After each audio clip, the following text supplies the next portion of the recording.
അള്ളാഹുവിന്റെ അധികാരത്തിൽപ്പെട്ടതാണ് നിയമനിർമ്മാണാധികാരം അവനാവുക.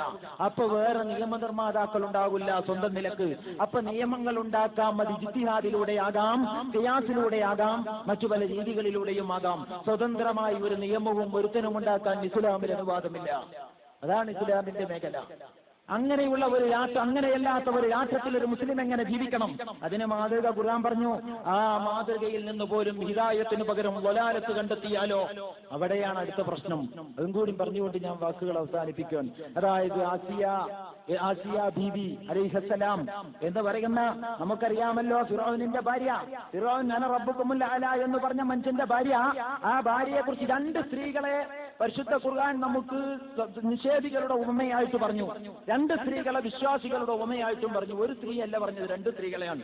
وضرب الله مثلا للذين آمنوا امرأة فرعون إذ قالت رب ابن لي عندك بيتا في الجنة ونجني من فرعون وعمله ونجني من القوم الظالمين ومريم ابنة عمران التي أحسنت فرجها فنفخنا فيه من روحنا وصدقت بكلمات ربها وكتبه وكانت من القانتين. അങ്ങനെയാണ് സൂറത്തുൽ തഹരീം അവസാനിക്കുന്നത്. وضرب الله مثلا للذين آمنوا امرأة فرعون. വിശ്വാസികളായ ആളുകൾക്ക്, പെണ്ണുങ്ങൾക്ക് മാത്രമല്ല വിശ്വാസികൾക്ക് മൊത്തം, ഫിർഔനിന്റെ ഭാര്യയെ അള്ളാഹു ഉപമയാക്കി വെച്ചിരിക്കുകയാണ്. മുജാഹിദ് മൗലവി ഗവേഷണം. എന്താ ഗവേഷണം എന്നറിയോ? ആരാ ഫിർഔൻ? ഞാനാണ് ഇലാഹെന്ന് വാദിച്ച, ഞാനാണ് റബ്ബെന്ന് പറഞ്ഞ, അലൈസലി മുൽക്ക് മിസ്ർ എന്ന് ചോദിച്ച ആ ധിക്കാരിയായ, കാന്തോന്നിയായ, ചെമ്മാടിയായ, ധിക്കാരത്തിന്റെ താകൂത്താകുന്നതിന്റെ അങ്ങേ അറ്റത്തെത്തിയ ആ മനുഷ്യന്റെ കൊട്ടാരത്തിൽ, ആ മനുഷ്യന്റെ നാട്ടിൽ, അദ്ദേഹത്തിന്റെ കൊട്ടാരത്തിൽ, അദ്ദേഹത്തിന്റെ വീട്ടിൽ, അദ്ദേഹത്തിന്റെ കിടപ്പറയിൽ അനുസരണത്തോടുകൂടി കഴിഞ്ഞു എന്നതിലാണോ മാതൃക? അതാണ് മാതൃകയെങ്കിൽ മുസ്ലിമായ ഒരു സ്ത്രീക്ക് അവിശ്വാസിയുടെ കിടപ്പറയിൽ പങ്കുവെക്കാൻ ഇന്ന് പാടില്ല റസൂലുള്ളാഹിയുടെ ശരീഅത്തിൽ.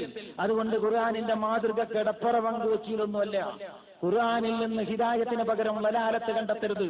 മുജാഹിദ് മൗലവി കടപ്പറ പങ്കുവെച്ചിലാണ് മാതൃക എന്ന് പറഞ്ഞില്ല, പക്ഷേ കടപ്പറയും ആ കൂട്ടത്തിൽ എണ്ണി.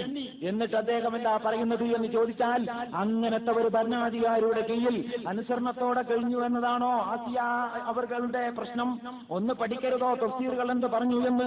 നന്ന ചുരുങ്ങിയത് ഇബ്നു കസീർ, അധികമൊന്നും വേണ്ട, ഇബ്നു കസീറിന്റെ വിവരണങ്ങളൊന്ന് പരിശോധിക്കുക.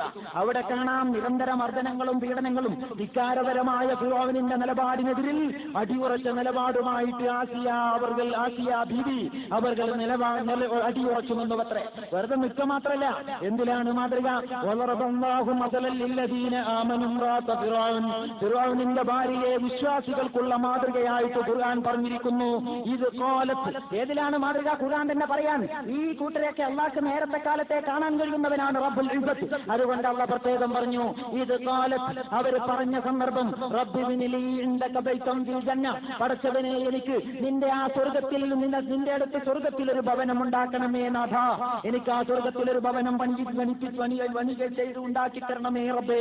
വനജ്നി മിൻ ഫിർഔന വഅമലി, എന്റെ ഭർത്താവും ഈ രാജ്യത്തിന്റെ ഭരണാധികാരിയുമായ ഈ ധിക്കാരിയായ മനുഷ്യനുണ്ടല്ലോ, അയാളിൽ നിന്ന് എന്നെ രക്ഷിക്കണേ റബ്ബേ. വനജ്നി മിനൽ ഖൗമി ളാലിമീൻ, അദ്ദേഹത്തിന്റെ ചിങ്കരന്മാരും ചിങ്കിടികളുമായിട്ട്, മൂടുതാങ്ങികളും വേഷാനാൻമൂളികളുമായിട്ട് ഇവിടെയുള്ള ഈ ചുബുത്തിരിക്കാരി മർദ്ദക വർഗമുണ്ടല്ലോ, ആ വർഗത്തിൽ നിന്നും എന്നെ രക്ഷിക്കണമേ റബ്ബേ. സ്വന്തം ഭർത്താവ് കൂടിയായ മനുഷ്യനെതിരിൽ പ്രാർത്ഥിക്കുകയും തഞ്ചം കിട്ടിയ ഒന്നാമത്തെ സന്ദർഭത്തിൽ ആ ഭർത്താവിന്റെ ഭരണകൂടത്തെ അട്ടിമറിക്കുന്നതിന്റെ വിപ്ലവത്തിന്റെ ബീജമായ മൂസാ നബി അലൈഹി ഇസ്ലാമിനെ വളർത്തിയെടുക്കുകയും ചെയ്തതിലാണ് മാതൃക എങ്കിൽ, ആ ഹിദായത്തിന് പകരം വലാലത്ത് കണ്ടെത്താൻ മുജാഹിദ് മൗലവിയെ പ്രേരിപ്പിച്ചത് ജമാഅത്ത് വിരോധമല്ലേ? ഇതാണ് മാതൃക. അതല്ലാതെ അവിടെ എല്ലാം ഏറാൻ മൂളിയേറ്റ് നിന്നോർത്തിയിലൊന്നുമല്ല. ഇത് കാലത്ത് റബ്ബിബ്നി ലീ എന്ന് തുടങ്ങുന്ന ഭാഗത്തിൽ നിന്നാണ് മാതൃക. പഠിച്ചവനെ സ്വർഗ്ഗത്തിൽ എനിക്കൊരു ഭവനമുണ്ടാക്കി തരണേ. ഈ ഫിറഔനിൽ നിന്ന് വനജ്നി മിൻ ഫിറഔന, ഫിറഔനിൽ നിന്ന് എന്നെ രക്ഷിക്കണേ. വനജ്നി മിനൽ ഖൗമി ളാലിമീൻ, അക്രമിയായ ജനതകളിൽ നിന്ന് എന്നെ രക്ഷിക്കണമേ എന്ന് പ്രാർത്ഥിച്ചതിലാ മാതൃക. പ്രാർത്ഥിച്ചതിൽ മാതൃക ഉണ്ടെങ്കിലോ എന്താ മനസ്സിലാക്കേണ്ടത്? ബുദ്ധി ഉണ്ടെങ്കിൽ തീരുന്ന കുറച്ച് സംഗതിയുണ്ട്. പ്രാർത്ഥിച്ചാൽ മാത്രം പോരാ, പ്രവർത്തിക്കണം. ഈ ഫിറൗനിൽ നിന്ന് രക്ഷപ്പെടാനാ പ്രാർത്ഥന എങ്കിൽ പിന്നെ ഫിറൗനിനെ രക്ഷിക്കാൻ പ്രവർത്തിക്കോ? പ്രാർത്ഥന ഒരു വഴിക്കും പ്രവർത്തനം വേറൊരു വഴിക്കും മുഅ്മിനത്തായ ഒരു സ്ത്രീയിൽ നിന്ന് നിങ്ങൾക്ക് പ്രതീക്ഷിക്കാമോ? ഗവേഷണമല്ല ഞാൻ ചോദിക്കാൻ, ചിന്തിക്കാത്ത മനുഷ്യരായതുകൊണ്ട് പറയേണ്ടി വരികയാണ്. അല്ലെങ്കിൽ ഇതൊന്നും പറയേണ്ട കാര്യമില്ല. മുജാഹിദ് സുഹൃത്തുക്കൾ ചിന്തിക്കാൻ വേണ്ടിയിട്ടാണ് ഞാൻ പറഞ്ഞത്. ഈ ഫിറൗനിൽ നിന്ന് രക്ഷിക്കണേ, അക്രമികളായ ജനതയിൽ നിന്ന് രക്ഷിക്കണേ എന്ന് പ്രാർത്ഥിച്ച ഈ സ്ത്രീ ആ ഫിറൗനിനെ രക്ഷിക്കാൻ ശ്രമിച്ചു എന്നാ നിങ്ങൾക്ക് മനസ്സിലായത്? അപ്പൊ പ്രാർത്ഥന കിഴക്കോട്ട് പോകുന്ന ബസ്സിൽ കയറിയിട്ട് പടിഞ്ഞാട്ട്, ഇപ്പോൾ ഞാൻ പറയാറുണ്ട്, കിഴക്കോട്ട് പോകുന്ന ബസ്സിൽ കയറിയിട്ട് പടിഞ്ഞാറോട്ട് പോകാൻ കാരണം അള്ളാഹ് സ്വീകരിക്കൂല, ആ ദുആ നടത്തൂല ഒരിക്കലും. വിവരമുള്ള മനുഷ്യന്മാര് എന്തിനു വേണ്ടി പണിയെടുക്കുന്നുവോ അതിനു വേണ്ടി പ്രാർത്ഥിക്കുക.